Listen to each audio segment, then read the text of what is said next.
నిన్ను స్తుతించడానికి, నా తండ్రి నిన్ను కీర్తించి కనపరచడానికి ఆయన విమకర గ్రహించిన ఈ కృపా భాగ్యమును బట్టి నీకు స్తోత్రం చెల్లిస్తున్నా. నా తండ్రి ప్రత్యేకమైన ప్రార్థనలో నా ప్రభువా ఈ 21 దినాల ప్రార్థనలో 20వ రోజులోకి మమ్మల్ని తోడుకొచ్చినందుకు నీకు స్తోత్రాలయ్యా. నిజంగా తండ్రి మేము అనుకున్న దానికంటే ఆశించిన దానికంటే అద్భుతంగా మా ఏడలు నువ్వు కలిగినటువంటి నీ ఉద్దేశాలు నీ ఆలోచనలను నెరవేర్చుకుంటూ జరిగిస్తున్న దేవా నీకు స్తోత్రాలు చెల్లిస్తున్నాను. కొద్ది నిమిషాలు ప్రార్థన చేస్తూ ఈ 21 దినాలలో మా ప్రభు మనతో మాట్లాడిన ప్రతి మాట కూడా మన జీవితాల్లో ప్రభు సఫలపరుస్తూ కానీ మన జీవితాల్లో అధికారి అయి యజమానుడై అధిపతి అయి ప్రభు నడిపించబోతున్నందుకే ప్రభుకు స్తుతి చెల్లిస్తూ దేవా నీవు చేసే కార్యాల కొరకు స్తోత్రాలు. నీవు చేసిన కార్యములను బట్టి నీకు వందనాలు. చేయబోతున్న కార్యములను బట్టి నీకు స్తోత్రాలు. అతని నా జీవితంలో ఈ క్రిస్మస్ ప్రత్యేకమైన ఆశీర్వాదకరమైన ఆత్మీయ క్రిస్మస్గా నా జీవితంలో వారు పరిణమింపజేసినందుకై స్తోత్రం చెల్లిస్తున్నాను. ఇదిగో తండ్రి మేము అనుకోలేదు అయినా తండ్రి ఈ రీతిగా స్వామి ఇన్ని దినాలు రీతిగా కొనసాగుతానని, కానీ ప్రభువాన తండ్రి మీరే బలపరిచారు. నాలో ఈ ఆశ పుట్టించిన వాడు నీవు. నా తండ్రి ఆశతో ప్రభువా కొనసాగునట్లుగా ప్రభు నా తండ్రి బలపరిచిన వాడు ఆ శరీరాన్ని జయించడానికి, నిద్రను జయించడానికి, నా తండ్రి రాజునికి వందనాలు, మా ఆలోచనలను జయించడానికి, పాపమును జయించడానికి, అపవాదిని జయించడానికి, వాడి తంత్రాలను జయించడానికి, తండ్రి ప్రాకారములను దాటడానికి, మమ్మల్ని బంధించిన బంధకాలన్నిటినీ కూడా అధిగమించడానికి కావలసిన శక్తినిచ్చిన దేవా మీకు స్తోత్రం చెల్లిస్తున్నాం. స్తోత్రం స్తోత్రం స్తోత్రం. నా తండ్రి నీవే బలపరచు, నీవే సహాయం చేశావు. నా తండ్రి నన్ను నీవు సిద్ధపరిచిన బహుమానం కొరకే మమ్మల్ని తొలిగొడుతున్నారు. నీ ప్రేమ కొరకే స్తుతులయ్యా స్తుతులయ్యా స్తుతులయ్యా స్తోత్రం నాయన. Thank you lord, thank you Jesus. Thank you, Master. Thank you, Nana. Thank you, Lord. Thank you, Lord. Thank you, Jesus. Stotra, stotra. Baba, stotra. Munduku salam.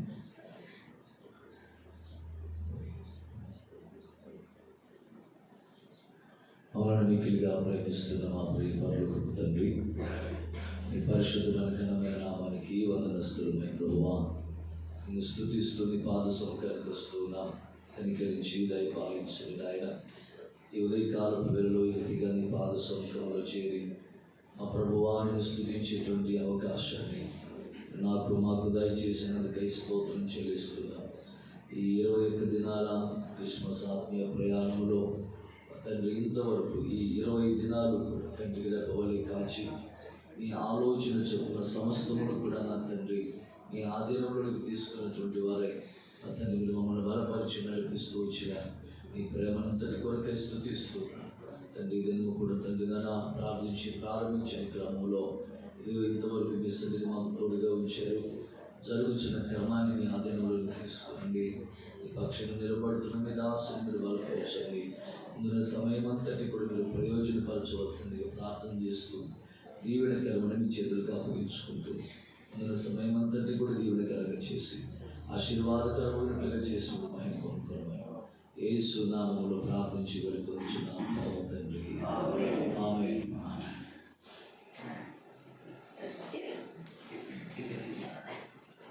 దేవునికి స్తోత్రం. హల్లెలూయా. సర్వాధికారి మహోన్నతుడైన దేవదేవునికి మహిమయు మహాత్యము ఆధిపత్యము ఇప్పుడు ఎల్లప్పుడూ సర్వయుగములకు ఆయనకు మాత్రం చెందిన.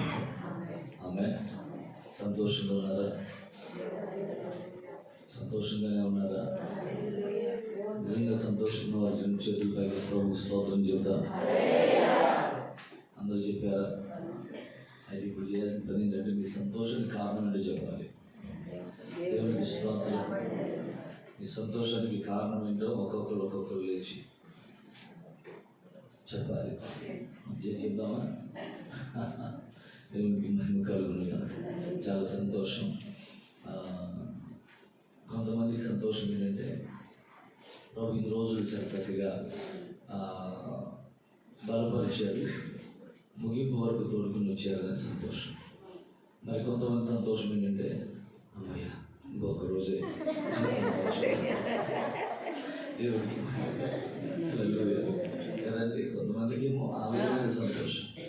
సో రైట్, ఈ 21 దినాల్లో అలారం పెట్టుకుని లేచిన ఎంతమంది? అలారం పెట్టుకుని లేచినట్లు 21 దినాలకి ఏమవ్వాలంటే అలారం అవసరం లేకుండా లేచిపోవాలి. దేవుడికి స్తోత్రం కలిగినాయి. అలారం అవసరం లేకుండా ఏమవ్వాలి? ఆ టయానికి లేచి ప్రభు సన్నిధిలో మోకరించగలిగిన అనుభవంలోకి వచ్చేసేయాలి. ఖచ్చితంగా అప్పుడు ఏమవుతుందంటే గుడ్డు పిల్ల అయింది కదా, ఆ పిల్ల అభివృద్ధి పదంలో కొనసాగుతుంది. స్తోత్రం. అంటే ప్రభు మనలో పొందినటువంటి ఆ పోలికలు కావచ్చు, ప్రభు మన నుండి చూడాలనుకున్నటువంటి ఆ ఆశ, ఆ ఆలోచనలన్నీ కూడా పరిపక్వతలోకి వస్తాయి. ఆమె పుట్టిన బిడ్డ అదే స్థితిలో ఉండకూడదు కూడా, అలాగే ఉండిపోకూడదు. కాలానుగుణంగా పరిణతి చెందుతూ ప్రభు కృపలో బలపరచబడాలి. ఆయన కోరుకున్న స్థానానికి చేర్చబడాలి. ఏ వయసుకు చెందినటువంటి పరిణతి ఆ సమయానికి రాగలగాలి. సంపూర్ణతలోనికి సంపూర్ణ స్థితి పొందడానికి సాగిపోగలగాలి. ఆమేన్. హల్లెలూయా. అంటే ఇప్పటివరకు మేము అలా లేమా అంటే ఇప్పుడు నూతనపరచుకుంటాం. ఓకే ఉన్నప్పుడు ప్రభుత్వం కొనసాగుతూ వచ్చాం, ప్రభువులో మనం బలపరచబడ్డాం. అది ఇప్పుడు ఏం జరిగింది అంటే రీకన్స్ట్రక్షన్ జరిగింది అనుకుంటున్నాను. దేవుడికి ఇష్టం అంటే రెనోవేషన్ జరిగింది అనుకుంటున్నాను. హల్లెలూయా. సో కొన్ని మనం పెయింటింగ్స్ వేసుకుంటాం. అంతకుముందు ఇల్లు ఉంది కదా, కానీ ఇల్లు ఉన్నప్పుడు ఆ ఇంటిని మనం ఏం చేస్తాం, ఎక్కడైతే క్రాక్స్ వచ్చినాయో ఆ క్రాక్స్ని మనం ఫిల్లర్తో ఫిల్ చేసేస్తాం. సో దాన్ని చక్కగా క్లోజ్ చేసేసి మంచి ఆకర్షణీయమైనటువంటి రంగులు మనం అది కొత్త ఇల్లుగా మనం మార్చేస్తాం. అంటే ఇల్లు అప్పుడు ఉందా లేదా, అందుకు మనకు ఉంది, మనం కొత్త ఇల్లు ఏం కట్టలేం. కానీ ఉన్నది ఏమైంది అంటే నూతన పరచబడింది. అంటే ఎక్కడైతే పాడైపోయిన వాటిని మనం సరిచేసేసి మనం అవసరమైనటువంటి వాటిని కొంచెం మనం యాడ్ చేసి కొన్ని డిజైన్స్, కొన్ని అందంగా అలంకరించబడడానికి. సో అలంకరించబడిన రాజు ఎదుట మనము నిలవబట్టు కొరకు కావలసిన కృపను మనం ధరించుకోవడం కొరకు మనము ఈ ఆధ్యాత్మికమైనటువంటి ఈ ఇంటిని, ఆయన నివసించే ఈ హృదయం అనే ఇంటిని మనము చక్కగా ఆయన స్వభావాలతో, ఆయన గుణాలతో, ఆయనను కలిగి ఉండడం ద్వారా ఆ తత్వాలతో మనము డెకరేట్ చేసుకున్నాం. స్తోత్రం. ఎంతమంది ఎంతమంది ఇల్లు డెకరేట్ చేయబడ్డాయి? ఎంతమంది ఇల్లు డెకరేట్ చేయబడ్డాయి? స్తోత్రం. ఎంతమంది ఆలయాలు డెకరేట్ చేయబడ్డాయి? అదే భాషగా ఇన్ని ఆలయాలు ఉన్నాయి మనకి. ఒకటే ఆలయం మందిరం కదా, ఒకటే మందిరం అంటారా? లేదు. ఇక్కడ కూర్చున్నాం, నీవు నేను ఒక్కొక్కరు ఒక్కొక్క మందిరం. దేవుడికి స్తోత్రం. దేవుడే నివసించే దేవాలయం మన హృదయం.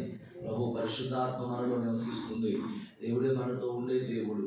ఆయన మనలో నివాసం ఉన్నటువంటి వాడై మనలో రాజుగా తనుండి నిరంతరం ఏలాలని, యుగాలు ఆయన రాజ్యాధికారంలో, ఆయన పరిపాలనలో మనం కొనసాగాలని ఆశిస్తున్నటువంటి మంచి దేవుడు ఆయన. రైట్, మంచిది. మనము ఇంకొక రోజు మన ముందు ఉంది.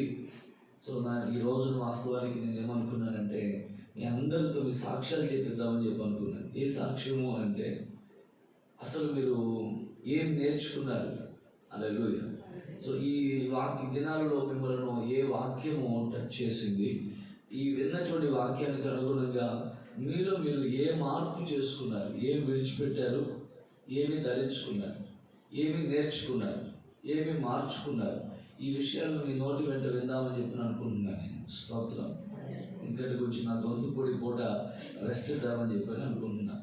మీరు ఈ పూట వాక్యం ఈ సాంగ్ని ఈరోజు ఫైనల్ వాయిస్ ఇవ్వడం కోసం వెళ్ళాలి.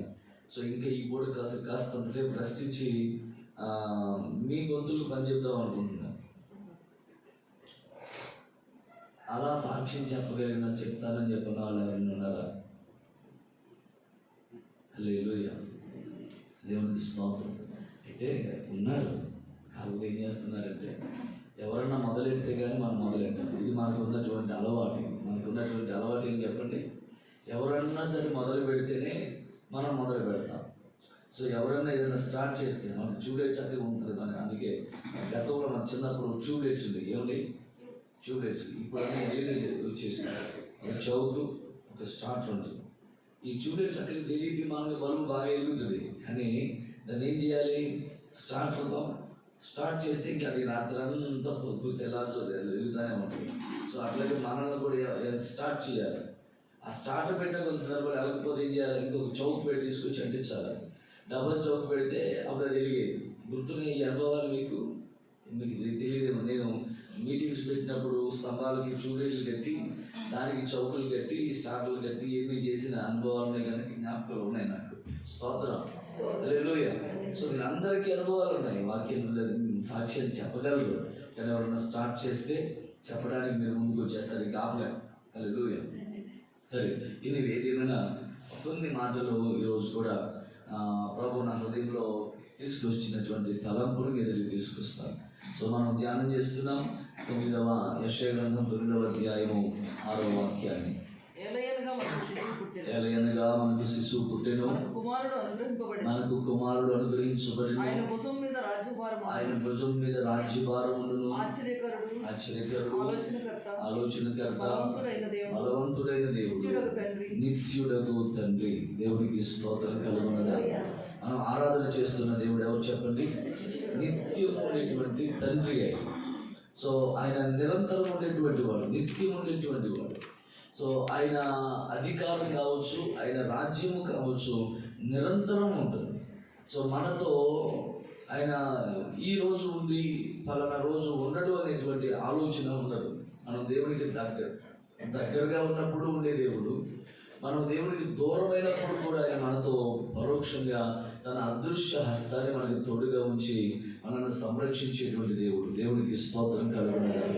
మనం అందరితో ఉన్నప్పుడు, మనతో అందరు ఉన్నప్పుడు మనతో ఉండే దేవుడు మాత్రమే కాదు, కానీ ఎవరు లేనప్పుడు కూడా మనకు తోడుగా ఉండి మన ఒంటరితనంలో ఆయన స్వాంతన మనకి కలుగజేసి ఆదరణ అనుగ్రహించి నడవవలసినటువంటి త్రోవలో చేయి పట్టి నడిపించేటువంటి దేవుడు. బిడ్డకి తండ్రి చేసే పని ఏంటంటే నడక నేర్పిస్తాడు. ఏ మార్గంలో నడవాలో ఉపదేశిస్తాడు, ఏ మార్గంలో నడవాలో నడిచి చూపిస్తాడు. దేవుడికి స్తోత్రం. సో తండ్రి నడిచే మార్గంలో బిడ్డ నడుస్తాడు కనుక తండ్రి తన మార్గాన్ని చక్కదిద్దుకోవాలి. కానీ నేటి దినాల్లో తండ్రులైనటువంటి వారు పిల్లలు నడిచేట్లుగా తండ్రులు ఉండట్లేదు. కానీ ఈ తండ్రులు ఒకవేళ ఎలా నడక నేర్పినా కానీ పరమ తండ్రి మాత్రము మనం నడవవలసిన మార్గాన్ని మాత్రమే మనకు బోధిస్తాడు. ఆ మార్గంలో నడుచుట కొరకు మన చేయిని బట్టి నడిపించే దేవుడై ఉన్నాడు. దేవునికి స్తోత్రం. ఎప్పటి వరకు అంటే సదాకాలం అనండి అన్నమాట.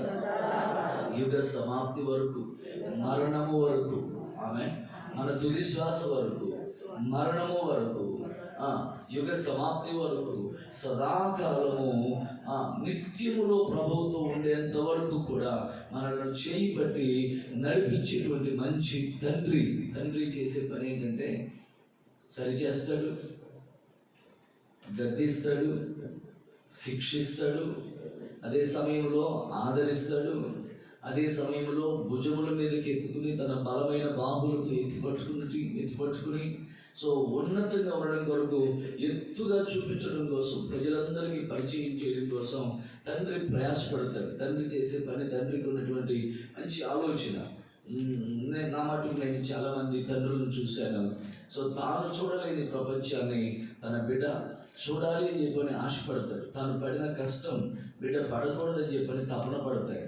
సో తెల్లో గంజో తాగైనా సరే బిడ్డని ప్రయోజకుడిగా చేసుకుని సుఖవంతంగా ఉండడం కొరకు తల తాకట్టు పట్టి పెట్టైనా సరే చేయడం కొరకు ప్రయాసపడతాడు. ఆ బిడ్డ ఎలాంటి వాడైనప్పటికీ ఒకవేళ తిరుగుపోతైనా, తిట్టుపోతైనా, ఒకవేళ రోజుకు ఒక గొడవ తీసుకొచ్చి పెడుతున్న వాడైనా సరే ఆ బిడ్డని బయట నుంచి వచ్చినటువంటి వ్యక్తులు ఎవరైనా ఒక మాట అంటే గుండె విలవిల్లాడిపోతుంది, తరుక్కుపోతుంది. స్తోత్రం. కానీ తాను మాత్రము శిక్షిస్తాడు. తండ్రిగా నా మటుకు నేను నా అనుభవం కూడా అది. సో నేను కొడతాను బిడ్డల్ని, నేను కొన్ని సందర్భాల్లో తిడతాను, భయంకరంగా ఒక్కొక్కసారి కొట్టిన సందర్భాలు కూడా ఉన్నాయి. కానీ ఎవరన్నా కనుక ఒక మాట అంటే నాకు చాలా అంటే చాలా బాధ వస్తుంది. ఎన్నో మాటలు అక్కర్లేదు, ఎలా రై అంటే చాలు, అప్పుడు బాధ వచ్చేస్తుంది. స్తోత్రం, హల్లెలూయా. సో అంటే చులకన భావంతో కావచ్చు, అది చొరవ కావచ్చు, అది భ్రమతో కావచ్చు, కానీ ఆ పిలుపు కావచ్చు అది కొన్ని సందర్భాల్లో బాధ అనిపించేస్తుంది.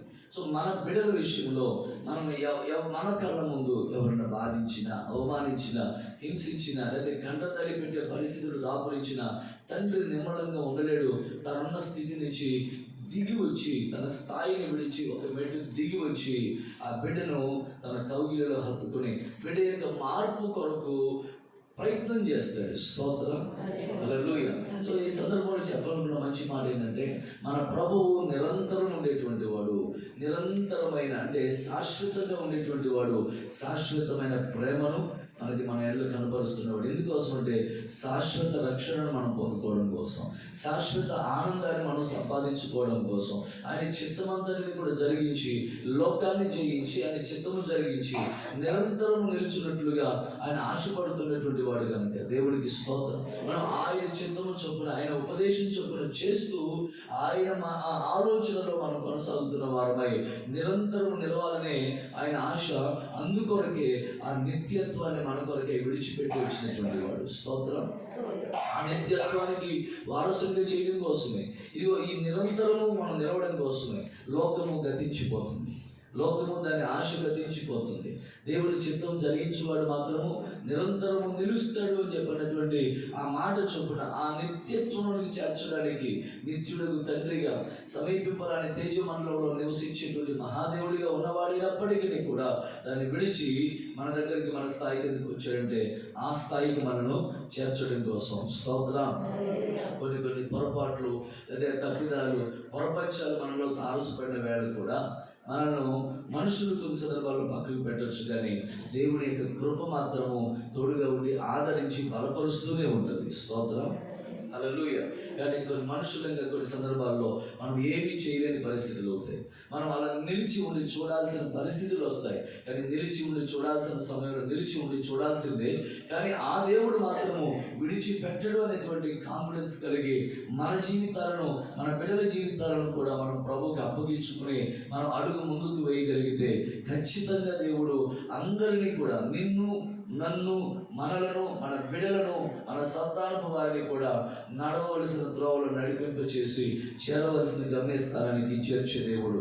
తన ప్రణాళికలో ఉండగలిగినట్లుగా నిత్యము మాత్రం మనం చేయాల్సిన పని ఏంటంటే ప్రభువుకి అప్పగించి ప్రార్థన చేయగలగాలి. స్తోత్రం. యాకోబు చిన్ననాటి నుంచే మోసపూరితమైనటువంటి వ్యవహార శైలిని కలిగినటువంటి, చిన్ననాటి నుంచి తల్లి చాటు నుండి గుడార వాసిగా ఉన్నటువంటి వాడు, లోకం తెలియనటువంటి వాడు. కానీ తల్లి ప్రోత్సాహం మేరకు కావచ్చు, తల్లి ప్రోద్బలం మేరకు కావచ్చు, ఏ విధము చేతనైనా సరే అతడు అన్నకు రావాల్సినటువంటి దీవెనలు పొందుకున్నాడు. తండ్రిని మోసం చేశాడు, అన్న దీవెనలన్నీ కూడా కాజేశాడు.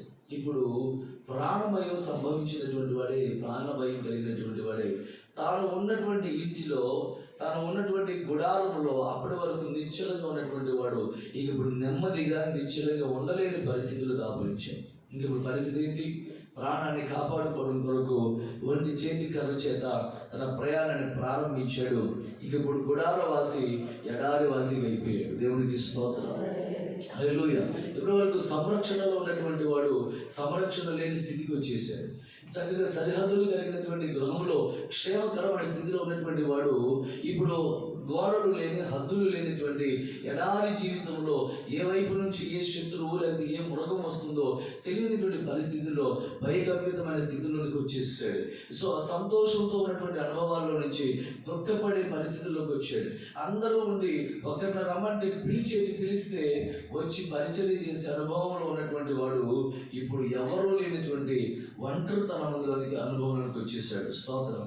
తల్లిని విడిచిపెట్టి ఉండలేనటువంటి వాడు ఇప్పుడు తల్లి, తండ్రి కూడా లేకుండా తాను పెరిగినటువంటి ఆ అన్నను సైతం, తండ్రిని సైతం, తల్లిని సైతం, చుట్టూ పెరిగిన స్నేహితులను సైతం కూడా అందరినీ విడిచిపెట్టి ప్రాణమును దక్కించుకోవడం కోసం బయటికి వచ్చేసిన వాడని సంగతి మనకి బాగా తెలుసు. దేవునికి స్తోత్రం.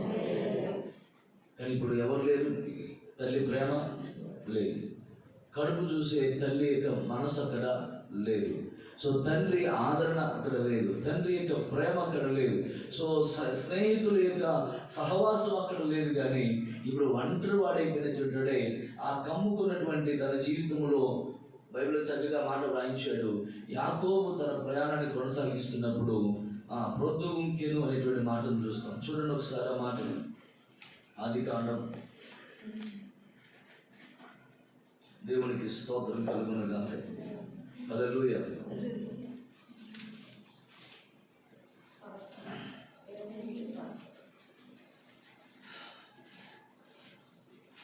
ఎనిమిదవ అధ్యాయం 10వ వాక్యం నుంచి చదువుదాం. యాకోబు బెయేర్షెబా నుండి బయలుదేరి హారాను వైపుకు వెళుచు ఒక చోట చేరి ప్రొద్దుగుంకినందున అక్కడ ఆ రాత్రి నిలిచిపోయాను. దేవునికి స్తోత్రం. ఈ మాట అంతకు మునుపు తన జీవితంలో ప్రొద్దుగుంకెను అనేటువంటి మాట అంతకు మునుపు యాకోబుల గురించి కానీ ఇస్సాకుల గురించి కానీ వ్రాయబడినటువంటి సందర్భాలు ఎక్కడ కూడా లేదు. అది ప్రొద్దుగుంకెను, తన జీవితంలో ఉన్న వెలుగు అంతరించిపోయి చీకటి ఆవరించింది అన్నటువంటి ఆ అర్థాన్ని ఇచ్చేటువంటి పరిస్థితులు ఇంకా అంత మునుపు ఎక్కడ కూడా ప్రస్తావనకి తీసుకుని రాలా. సో తన జీవితంలో అలుముకున్నటువంటి ఆ చీకటి సమయంలో ఏం చేయాలో తెలియక అక్కడ తానున్నటువంటి ప్రాంతంలో కొన్ని ఆ చోటి రాళ్ళలో ఒక రాయిని తీసుకున్నాడు. ఏం చేశాడు చెప్పండి? దాన్ని తలగడగా తీసుకున్నాడు. అక్కడ ఆ తలగడగా చేసుకుని పడుకుని నిద్రపోతున్నాడు. కానీ నిద్రపట్టని పరిస్థితి లేదు. ఎందుకని? తనకి అది వరకు ఎన్నడూ కూడా లేనిటువంటి కొన్ని అనుభవాలు, కొన్ని భయాలు తన జీవితంలో చోటు చేసుకోవడానికి కారణమైంది. నాకు ఎవరున్నారు? నాకు కడుపు నింపే అమ్మ లేదు కదా, నన్ను ఆదరించేటువంటి తండ్రి లేడు కదా, నాకు సలహా ఇచ్చి నేను నడవలసినటువంటి మార్గాన్ని చెప్పేటువంటి తండ్రి లేడు కదా అని ఈ ఆలోచనలతో, అరే నేను ఇలా ఎందుకు చేశాను ఒకసారి అనేటువంటి ఈ మాటలు, ఈ ఆలోచనలతోనే తను అడ్డుకొట్టుకుని కొట్టుకుంటున్నాడు. కానీ విచిత్రం ఏంటంటే ఎవరు గమనించకపోయినా, ఎవరు చూడకపోయినా, ఎవరు లేకపోయినా మనతో కూడా సదాకాలం ఉండేటువంటి ప్రభు మాత్రము అదిగో దేవుని ప్రణాళికలో, దేవుని యొక్క చిత్తంలో ఉన్నటువంటి ఆ బిడ్డ దగ్గరికి ప్రభువే, దేవునికి స్తోత్రం, అద్భుతమైన దర్శనం ఇచ్చి దేవదూతలు ఎక్కుతూ దిగుతూ దేవుడు తనను విడిచిపెట్టలేదు అనేటువంటి ఒక స్పృహ కలుగ చేసి దేవుడు తనతో ఉన్నాడు, దేవుని యొక్క కనుదృష్టి తన మీదే ఉంది అనేటువంటి ఆలోచన ప్రభు కలుగజేసినటువంటి వాడిగా ఉన్నాడు అని చెప్పడానికి ఇప్పుడు నేను సంతోషిస్తున్నాను. స్తోత్రం. ప్రభు విడిచిపెట్టలా, ప్రభు బలపరిచాడు, ప్రభు తనకు వాగ్దానం చేశాడు, నేను నిన్ను ఆశీర్వదిస్తాను, నిన్ను ఆశీర్వదించేంత వరకు, మరలా నేను నిన్ను ఈ దేశం తీసుకొచ్చేంత వరకు, నేను చెప్పిన మాట నెరవేర్చబడేంత వరకు నేను నిన్ను విడిచిపెట్టను అని చెప్పని ప్రభు వాగ్దానం చేశాడు. స్తోత్రం. హల్లెలూయా. సందర్భంలో అక్కడ ఉన్నటువంటి ఇంట్రాక్షన్ నేను తెలియజేస్తున్నాను. అది ఎలా ఉందంటే ఆ ఇంట్రాక్షన్ అక్కడ ఒక తండ్రి కుమారుడు కలిసి మాట్లాడుకుంటే ఎలా ఉంటుందో అక్కడ ఆ ఇంట్రాక్షన్ అక్కడ జరుగుతూ వచ్చింది. తండ్రిగా ఆయన నేను తోడుగా ఉంటానన్న, ధైర్యంగా ఉండనంటే ఆయన అంటున్నాడు, అక్కడ కుమారుడు లాగా మాట్లాడుతున్నాడు, నేను వెళ్ళే మార్గం అంతా కూడా నాకు కాపాడు, నాకు తోడుగా ఉండాలి. ఏ శత్రువు కూడా చదువుదామా, మాట కూడా చదువుదామా.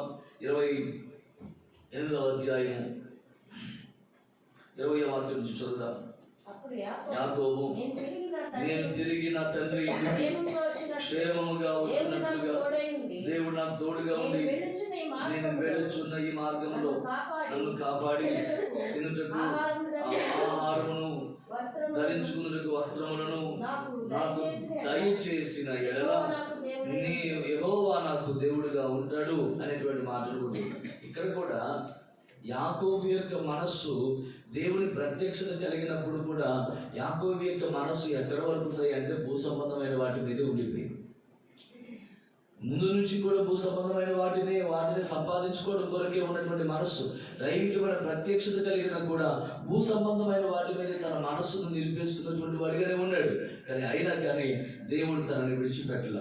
మనం కూడా కొన్ని సందర్భాల్లో మన మనస్సు ఉంచవలసిన వాటి మీద మన మనస్సు ఉంచక భూ సంబంధమైన వాటి మీద మన మనస్సు ఉంచినప్పుడు మన జీవితాల్లో ప్రభు దూరం అయిపోతుంది అనుకుంటాం. కానీ మనల్ని మార్చుకోవడం కొరకు ఏ విధంగా చేతనైనా సరే, ఎంత సమయమైనా ఎంత కాలమైనా సరే ప్రభు వెయిట్ చేసి రైట్ టైంలో ప్రభు మనల్ని మార్చుకుని తన జీవితాల్లో ప్రయోజనపరచుకోవడానికి ఇష్టపడుతున్న తండ్రి అని నేను చెప్పడానికి నేను ఇష్టపడుతున్నాను. దేవుడికి స్తోత్రం కలుగునుగాక. హల్లెలూయా. మనలో రావాల్సినటువంటి స్వభావాలు, మనలో రావాల్సినటువంటి సుగుణాలు మనలో కనబడడం కొరకు ప్రభు ఆరాటపడుతున్నాడు. ఈ నేపథ్యంలో కొంచెం మనం కష్టపడినా, కొంచెం శ్రమ పడాల్సిన పరిస్థితి వచ్చినా, కొంచెం బాధపడాల్సిన పరిస్థితి వచ్చినా, ఆ టైం వరకు ప్రభు తన హస్తమును తోడుగా ఉంచి మార్పు కొరకు మాత్రం ప్రయత్నం చేస్తున్నాడు.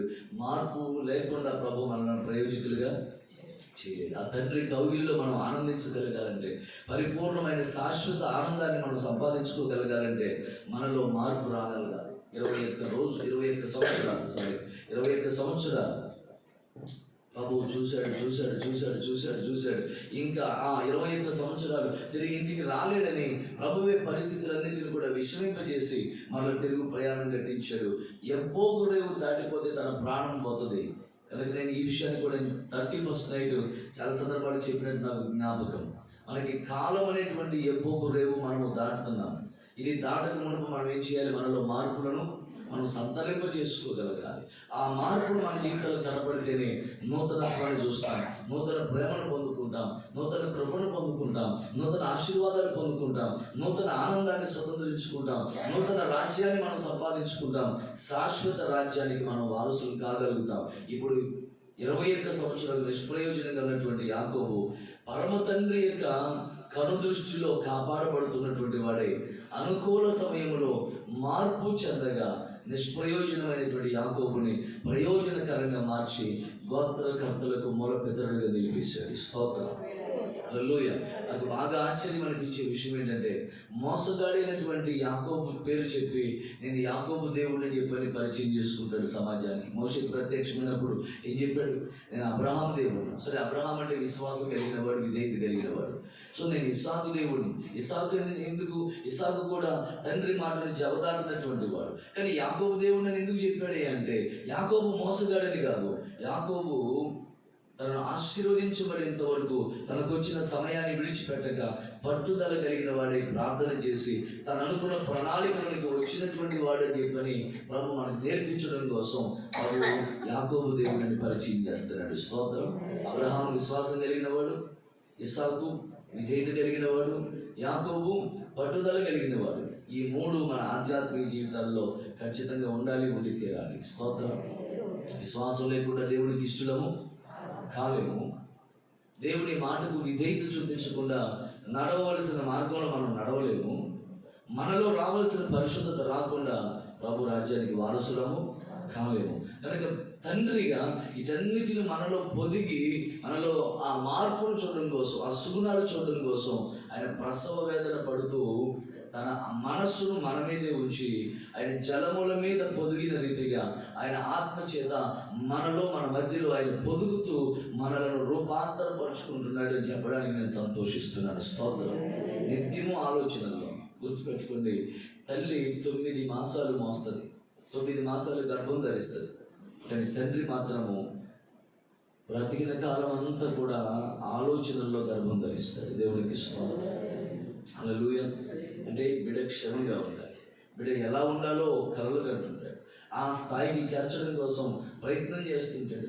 ఆ విధంగా తండ్రి మన భౌతిక తండ్రిమైన సంబంధమైన తండ్రి అలా ఉన్నారో లేదో నాకు తెలియదు, కానీ మన పరమ తండ్రి మాత్రం ప్రతి నిత్యం ప్రతి నిమిషము మన విషయంలో అలాగే ఆయన పిల్లలంగా మన విషయంలో అలాంటి ప్రేమని కనపరుస్తున్నాడని చెప్పడానికి నేను సంతోషిస్తున్నాను. స్తోత్రం, హల్లెలూయా. సో నేను ఇంకెక్కువ ప్రొలాంగ్ చేయలేకపోతున్నాను. దయచేసి నేను చెప్తున్న ఒకే ఒక మంచి మాట, మనం ఆరాధన చేస్తున్నటువంటి ప్రభువు మనకి తండ్రి అయిన దేవుడు. స్తోత్రం. ఆయన మనల్ని విడిచిపెట్టే దేవుడు కాదు, తన ప్రేమను దూరం చేసే దేవుడు కాదు. తన ఆలోచనలతో మనం ఏకీభవించి నడవగలిగినట్లుగా మనల్ని బలపరిచి పురికొలిపి తాను ఉద్దేశించిన చోటుకి మనం తీసుకుని వచ్చేటువంటి మంచి దేవుడు అని చెప్పడానికి సంతోషిస్తున్నాను. ఇదే నేపథ్యంలో ఆయన సర్వాధికారి అయినప్పటికీ, నిరంతరము స్తోత్రాలుడైనప్పటికీ, ఎవరు సమీపింపరని తేజోమణంలో నివసించే దేవుడైనప్పటికీ, మనము అసలు జ్ఞాపకం చేసుకోవడానికి అవకాశం లేని స్థితిలో ఉన్నవారమైనప్పటికీ తండ్రి, అబ్బా తండ్రి అని మొరపెట్టుకునే అవకాశాన్ని, భాగ్యాన్ని దేవుడు మనకి అనుగ్రహించాడు. మనం ఏ స్థితిలో ఉన్నా, ఏ పరిస్థితిలో ఉన్నా తండ్రి అని పిలిస్తే కుమారుడు అని చెప్పని ప్రత్యక్షమై మనకు కావలసిన ఆదరణ, ఆరోగ్యం, భద్రత, క్షేమాన్ని అనుగ్రహించేటువంటి మంచి దేవుని మనం కలిగి ఉన్నామని చెప్పడానికి నేను చాలా సంతోషిస్తున్నాను. స్తోత్రం. ఆయన మనకు తండ్రిగా, ఆయన అధికారములో, ఆయన నడిపింపులో, ఆయన ఉపదేశంలో, ఆయన మన చేయి పట్టి నడిపిస్తూ ఉండగా ఆయన వెనుక, ఆయన అడుగుజాడలలో ఆయననే చూస్తూ మనం ముందుకి కొనసాగుదుము గాక. ఆమె దేవుడి మాటలు మన వినికిడిలో దీవించును గాక. దయచేసి తలలో ఉంచండి, ప్రార్థన చేద్దాం. ఎవరికి వారి వ్యక్తిగతంగా కొద్ది నిమిషాలు ప్రార్థన చేస్తూ, ప్రభువా నాలో నీవు అనుకున్న రూపము కనబడు కొరకు కృప దయచి నన్ను బలపరచు.